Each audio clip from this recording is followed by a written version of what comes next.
मुख्यमंत्री योगी आदित्यनाथ आज गाजियाबाद पहुंचे, जहां उन्होंने साहिबाबाद के इंडस्ट्रियल एरिया में सेंट्रल इलेक्ट्रॉनिक्स लिमिटेड के स्वर्ण जयंती समापन समारोह में हिस्सा लिया। इस अवसर पर उन्होंने एक अत्याधुनिक डेटा सेंटर के निर्माण का शिलान्यास किया। ये कार्यक्रम न सिर्फ उत्तर प्रदेश के औद्योगिक विकास की दिशा में एक महत्वपूर्ण कदम माना जा रहा है, बल्कि ये क्षेत्र में रोजगार और डिजिटल बुनियादी ढांचे को भी मजबूती देगा। सेंट्रल इलेक्ट्रॉनिक्स लिमिटेड ने 50 साल की सफल यात्रा पूरी की है। स्वर्ण जयंती समापन समारोह में सीएम योगी ने सीईएल की उपलब्धियों की सराहना की और संस्थान को भविष्य के लिए शुभकामनाएं दी।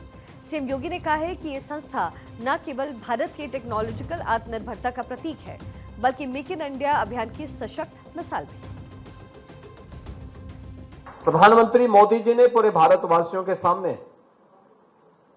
2047 का एक लक्ष्य दिया। जब ये देश अपनी आजादी का शताब्दी महोत्सव मना रहा होगा, कैसा भारत हमें चाहिए, कैसा भारत हो। वह भारत लाचार भारत न हो, वह भारत दुनिया के सामने अभाव से ग्रस्त भारत न हो, वह भारत आत्मनिर्भर भारत हो, विकसित भारत हो। और विकसित भारत की राह जाती है इस प्रकार की मिनी रत्न और रत्न संस्थाओं के माध्यम से, जो सीएल ने अपनी एक सक्सेस स्टोरी के माध्यम से पिछले 10-11 वर्ष के अंदर जिस इन्वेस्टमेंट को धता बताते हुए, उसको नकारते हुए आज अपने आप को एक लाभांश कंपनी के रूप में प्रस्तुत किया है। कार्यक्रम के दौरान मुख्यमंत्री योगी आदित्यनाथ ने सीएल परिसर में बनने वाले डेटा सेंटर की आधारशिला रखी। ये डेटा सेंटर अत्याधुनिक तकनीक से युक्त होगा और इसके निर्माण से राज्य में आईटी इंफ्रास्ट्रक्चर को नई मजबूती मिलेगी। मुख्यमंत्री ने कहा कि उत्तर प्रदेश को भारत का डिजिटल ग्रोथ इंजन बनाने की दिशा में ये डेटा सेंटर एक मील का पत्थर साबित होगा। सेंट्रल इलेक्ट्रॉनिक्स लिमिटेड और ESDS सॉफ्टवेयर सोल्यूशन लिमिटेड द्वारा तैयार Tier 3 ग्रीन डेटा सेंटर कई खूबियों से लैस होगा। डिजिटल इंडिया और ग्रीन इंडिया को ध्यान में रखकर के सस्टेनेबल और भविष्य आधारित डिजिटल इंफ्रास्ट्रक्चर के निर्माण का माध्यम बनेगा। Tier 3 ग्रीन डेटा सेंटर की खूबियां क्या कुछ है? डेटा सेंटर की स्थापना से इनोवेशन और इनोवेशन क्रिएशन में मदद मिलेगी। 30 मेगावाट कुल क्षमता युक्त डेटा सेंटर का निर्माण होगा। ग्रीन डेटा सेंटर का परिसर Tier 3 प्रमाणित होगा। ग्रीन बिल्डिंग डिजाइन के आधार पर इसे निर्मित किया जाएगा। ग्रीन डेटा सेंटर की कुल क्षमता 30 मेगावाट की होगी। ये 3 मंजिले में फैले हाई डेंसिटी रैक आधारित होने वाला है। डेटा सेंटर को 40 Gbps रिंग फाइबर बैकबोन युक्त मल्टी ISP सपोर्ट से युक्त किया जाएगा। 1974 में स्थापना के बाद रिन्यूएबल एनर्जी के लिए यहां पे फोटो सेल की स्थापना करनी है। देश के अंदर पहला काम इस संस्था ने इस दिशा में कदम उठाते हुए किया था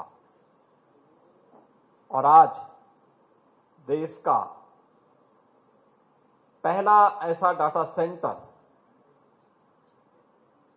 यहां पे स्थापित हो रहा है जिसके पास अभी तक भारत में जिसके पास इस प्रकार की कोई टेक्नोलॉजी नहीं और जिस प्रकार के एक बड़े लक्ष्य को ध्यान में रख करके आज हम आगे बढ़ रहे हैं। मेरा मानना है कि यह एक शानदार यात्रा को प्रदर्शित करता है और नए भारत की इस यात्रा को प्रदर्शित करता है।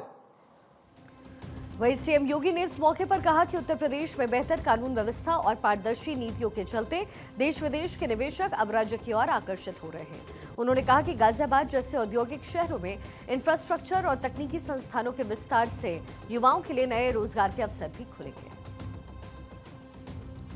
सीएल अनेक क्षेत्रों में देश के अंदर कार्य कर रहा है। रेलवे के लिए भी, डिफेंस सेक्टर के लिए भी, रिन्यूएबल एनर्जी के लिए भी और अन्य अनेक क्षेत्र में सीएल अपनी प्रौद्योगिकी का लाभ, अपने इनोवेशन का लाभ देश को दे रहा है। यह सराहनीय है और अभिनंदनीय भी है।